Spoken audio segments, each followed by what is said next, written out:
بادشاہی میں کوئی شریک نہیں ہے اور جو نہ کسی کا محتاج ہے، اللہ سب سے بڑا ہے۔ بابرکت ہے وہ ذات جس نے اپنے بندے پر قرآن نازل کیا تاکہ وہ جہانوں کا ڈرانے والا بن جائے۔ میں گواہی دیتا ہوں کہ اللہ وحدہ لا شریک کے علاوہ کوئی سچا معبود نہیں جس نے کائنات کو پیدا کیا، اور میں گواہی دیتا ہوں کہ میں گواہی دیتا ہوں کہ بلا شبہ محمد صلی اللہ علیہ وآلہ وسلم اس کے بندے اور رسول ہیں اور اس کی طرف بلانے والے شاہد بشیر اور نذیر ہیں۔ اللہ تعالیٰ آپ کی آل و اولاد اور آپ پر قیامت تک بے بہا صلاۃ و سلام نازل فرمائے۔ اے ایماندارو، اللہ تعالیٰ سے ڈرو اور درست بات کہو۔ اللہ تعالیٰ تمہارے اعمال کی اصلاح کرے گا، تمہارے گناہوں کو معاف کر دے گا، اور جس نے اللہ اور رسول کی اطاعت کی وہ بڑی کامیابی پا گیا۔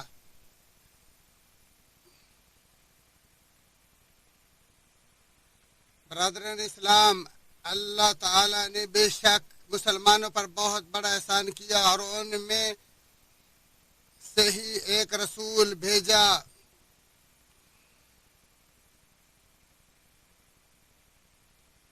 اور اس پر لوگوں کی رہنمائی کے لیے نکالی گئی سب سے افضل امت کے لیے سب سے افضل کتاب نازل کی۔ یہ کوئی ہنسی مذاق نہیں بلکہ ایک فیصلہ کن کتاب ہے۔ جس مغرور نے اسے چھوڑا اللہ نے اسے ٹکڑے ٹکڑے کر دیا، جس نے اس کے غیر سے رہنمائی چاہی اسے گمراہ کر دیا گیا، جس نے اس کے غیر سے عزت چاہی اسے ذلیل کر دیا گیا، جس نے اس کے غیر سے فیصلہ کروانے میں مدد چاہی اسے تباہ و برباد کر دیا گیا۔ اور یہی اللہ کی مضبوط رسی اور سیدھی راہ ہے۔ یہ کتاب نہ باعث عتاب گمراہی اور نہ ہی باعث اصلاح ٹیڑھی ہے، اس سے خواہشات بگڑتی ہیں اور نہ ہی زبانیں شبہ زدہ ہوتی ہیں۔ یہ زیادہ دہرانے سے پرانی نہیں ہوتی، علماء اس سے سراب نہیں ہوتے، اس کے عجائب کی کوئی انتہا نہیں۔ جس نے اس کے حوالے سے بات کی سچ کہا، جس نے اس کے مطابق فیصلہ کیا عدل کیا، جس نے اس پر عمل کیا اسے اجر ثواب ملا، جسے اس کی طرف دعوت دی کہ وہ ہدایت پا گیا، جس نے اسے پڑھا اور عمل کیا اسے اللہ نے یہ گارنٹی دی کہ وہ دنیا میں گمراہی اور آخرت میں بدبختی سے محفوظ رہے گا۔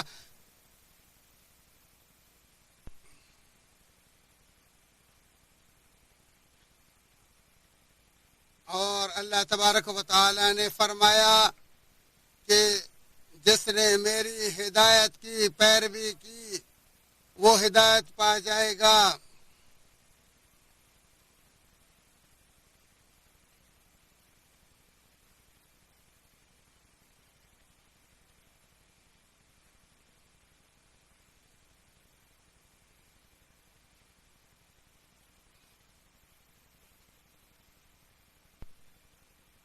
اور آپ صلی اللہ علیہ وسلم نے اپنے حجۃ الوداع کے خطبہ عام میں ارشاد فرمایا، میں نے تم میں ایک ایسی چیز چھوڑی ہے کہ اگر تم اسے مضبوطی سے تھامے رکھو گے تو اس کے بعد گمراہی کا سوال ہی پیدا نہیں ہوتا۔ وہ ہے اللہ کی کتاب۔ اللہ تعالیٰ نے اپنے بندوں پر اس کتاب کے اتارنے کا احسان بیان کرتے ہوئے فرمایا، اے لوگو، تمہارے پاس تمہارے رب کی طرف سے ایک ایسی چیز آئی ہے جو نصیحت ہے، لوگوں کی روگ کا علاج اور رہنمائی کرنے والی ہے اور رحمت ہے ایمان والوں کے لیے۔ اور فرمایا، ہم نے تجھ پر یہ کتاب نازل فرمائی جس میں ہر چیز کا شافی بیان، ہدایت، رحمت اور خوشخبری ہے۔ اور فرمایا، اہل کتاب، یقیناً تمہارے پاس ہمارا رسول آ چکا ہے جو تمہارے سامنے کتاب اللہ کی بکثرت ایسی باتیں بیان کر رہا ہے جنہیں تم چھپا رہے تھے اور بہت سی باتوں سے درگزر کرتا ہے۔ تمہارے پاس اللہ تعالیٰ کی طرف سے نور اور واضح کتاب آ چکی ہے جس کے ذریعے اللہ تعالیٰ نے انہیں رضائے رب کی درپے ہوں سلامتی کی راہیں بتلاتا ہے اور اپنی توفیق سے اندھیروں سے نکال کر نور کی طرف لاتا ہے اور راہ راست کی طرف ان کی رہنمائی کرتا ہے۔ اور اللہ تعالیٰ نے فرمایا، اے لوگو، تمہارے پاس تمہارے رب کی طرف سے سند اور دلیل آ پہنچی اور ہم نے تمہاری جانب واضح اور صاف نور اتار دیا ہے۔ پس جو لوگ اللہ تعالیٰ پر ایمان لائے اور اسے مضبوط پکڑ لیا انہیں تو وہ ان قریب اپنی رحمت اور فضل میں لے لے گا اور انہیں اپنی طرف کی راستہ دکھا دے گا۔ اور فرمایا، یقین یہ قرآن وہ راستہ دکھاتا ہے جو بہت ہی سیدھا، اور ایمان والوں کو جو نیک عمل کرتے ہیں اس بات کی خوشخبری دیتا ہے کہ ان کے لیے بہت بڑا جرم ہے۔ اور فرمایا، یہ قرآن جو ہم نے اور یہ قرآن جو ہم نازل کر رہے ہیں مومنوں کے لیے تو سراسر شفا اور رحمت ہے. ہاں ظالموں کے لیے بجز نقصان کے اور کوئی زیادتی نہیں ہوتی. اور فرمایا آپ کہہ دیجئے کہ یہ تو ایمان والوں کے لیے ہدایت و شفا اور جو ایمان لاتے ہیں ان کے کانوں میں تو بہرا پن اور بوجھ ہے اور یہ ان پر اندھا پن ہے.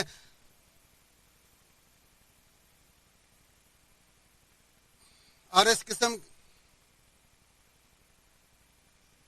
قسم کی آیات بہت زیادہ ہیں اور جس نے بھی کتاب اللہ کو غور و فکر اور حضور قلبی سے پڑھا اسے معلوم ہے جیسا کہ یہ ان نیک سلف صالحین رحمہم اللہ ورضی اللہ عنہم کا طریقہ ہے جو جب اس کی 10 آیات سیکھ لیتے تو ان سے آگے تب تک نہ گزرتے جب تک ان 10 کے مفہوم کو سمجھ کر ان پر پوری طرح عمل پیرا نہ ہو جاتے.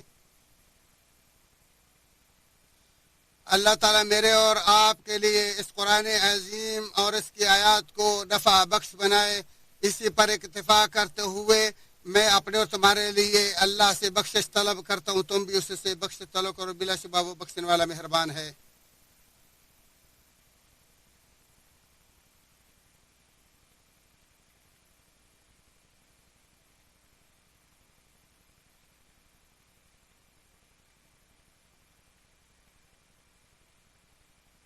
تمام تعریفیں اس اللہ کے لیے ہیں جس نے اپنے بندے پر قرآن نازل کیا اور اس میں کوئی کجی نہیں رہنے دی. اسے ہر اعتبار سے درست بنایا تاکہ وہ اللہ کے شدید عذاب سے ڈرائے اور ان مومنوں کو جو نیک عمل کرتے ہیں خوشخبری دے اور ان کے لیے بہت اچھا اجر یعنی جنت ہے.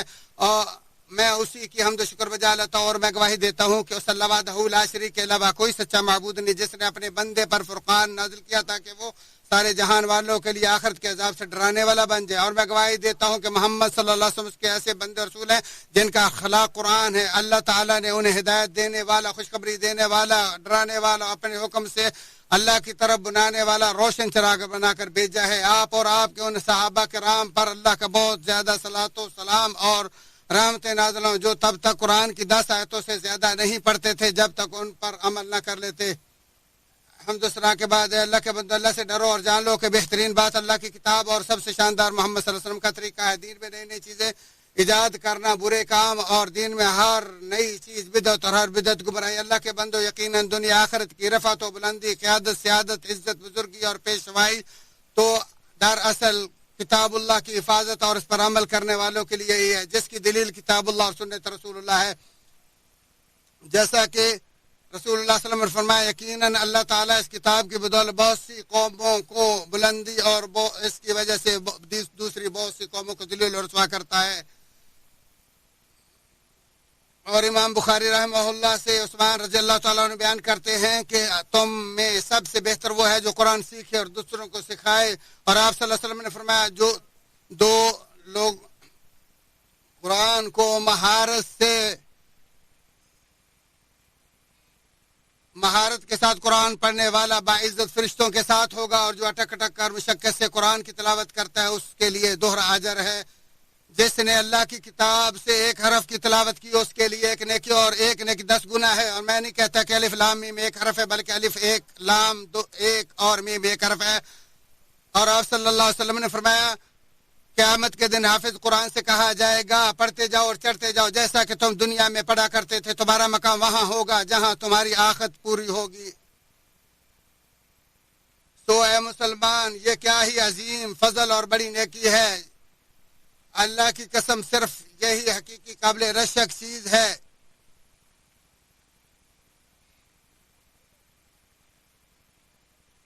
اللہ تعالیٰ فرماتے ہیں کیا لوگوں پر ابھی تک اللہ سے ڈرنے کا موقع نہیں آیا؟ کیا وہ ان لوگوں کی طرح ہو گئے ہیں جن کے دل سخت ہو گئے اور کثرت سے وہ فسق کرنے والے ہیں. اور بلا شبہ اللہ تعالیٰ زمین کو بنجر ہو جانے کے بعد دوبارہ آباد کرتا ہے.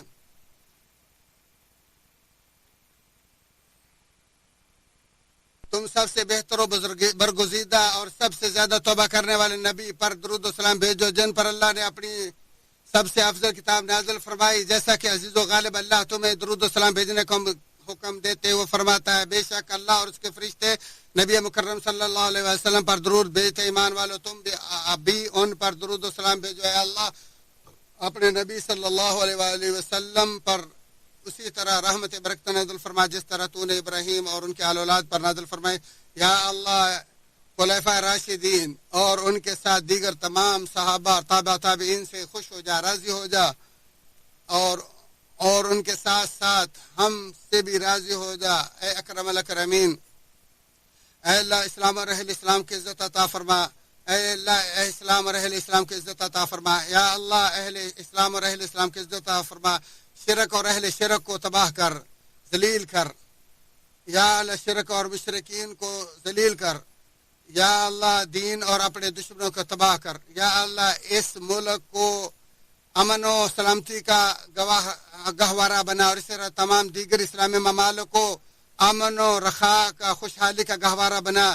یا اللہ ہمارے حکمرانوں کو اپنی رضا کی توفیق عطا فرما اور اپنے تقوی کی توفیق عطا فرما. ان کے عمل کو اپنی رضا کا باعث بنا اور انہیں ایسے مشیر عطا فرما جو خیر خواہ ہوں اور تجھ سے ڈرنے والے ہوں. یا اللہ اس کے تمام برادران کو اچھے کام کرنے کی توفیق عطا فرما. یا اللہ ہم تیرے بندے کے اولاد اور تیرے بندے ہیں.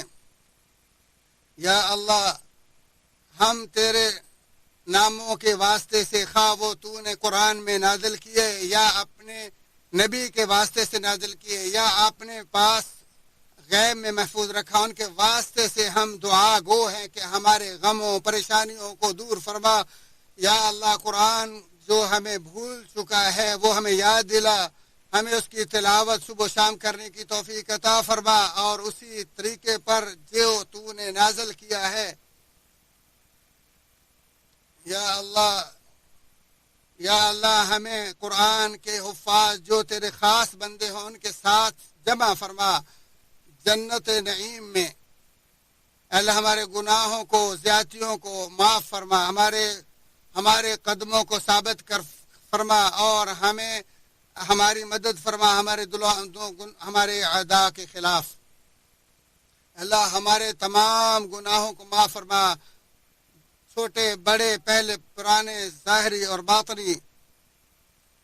لوگ اے اللہ کے بندو، اللہ تعالیٰ تمہیں عدل و انصاف اور اچھے کاموں کا حکم دیتا ہے، برائی و بے-حیائی سے منع کرتا ہے. اس کا ذکر کرو. اللہ عزیز عظیم، اللہ بہت بڑے عظیم اللہ کو یاد کرو اور یاد رکھو جو تم کرتے ہو اسے خوب معلوم ہے.